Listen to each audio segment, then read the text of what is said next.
সকালের আলোয় ঝলমলে গ্রামের মাঠ। শিশির ভেজা ঘাসের ওপর দিয়ে হেঁটে যাচ্ছে দুই কিশোর বন্ধু শাকিল ও মামুন।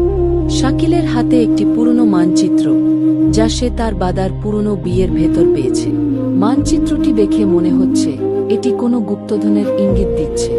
মানচিত্র অনুসারে তারা গ্রামের এক পরিত্যক্ত বাড়ির সামনে এসে দাঁড়ায়। বাড়ির গায়ে শ্যাওলা পড়েছে, জানালাগুলো ভাঙা, আর চারপাশে লতাগুল্মে ঢাকা। রহস্যময় পরিবেশে শাকিল একটু ভীত হলেও মামুন রোমাঞ্চিত। তারা বাড়ির ভেতরে ঢুকে দেখে ধুলোমাখা মেঝে আর মাকড়সার জাল। হঠাৎ শাকিল দেয়ালে অদ্ভুত খোদাই করা চিহ্ন দেখে।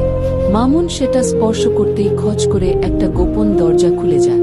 তারা চমকে ওঠে। দরজা দিয়ে নিচে নামতেই তারা দেখে একটি গোপন ভূগর্ভস্থ কক্ষ, যেখানে পুরনো কাঠের বাক্স রাখা।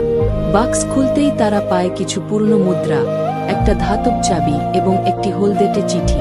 চিঠিতে লেখা, এই ধন সম্পদ গ্রামের গরিব মানুষের জন্য রেখে গিয়েছিলেন এক দানশীল ব্যক্তি, কিন্তু সময়ের সঙ্গে তা হারিয়ে যায়।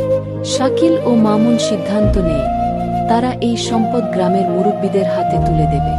শাকিল ও মামুন গ্রামের মানুষের উপকার করার জন্য প্রশংসিত হয়। তারা বুঝতে পারে প্রকৃত গুপ্তধন শুধু ধন সম্পদ নয়, বরং সততা ও বন্ধুত্বের শক্তি। তাদের এই অভিযান হয়ে ওঠে এক অনন্য অভিজ্ঞতা।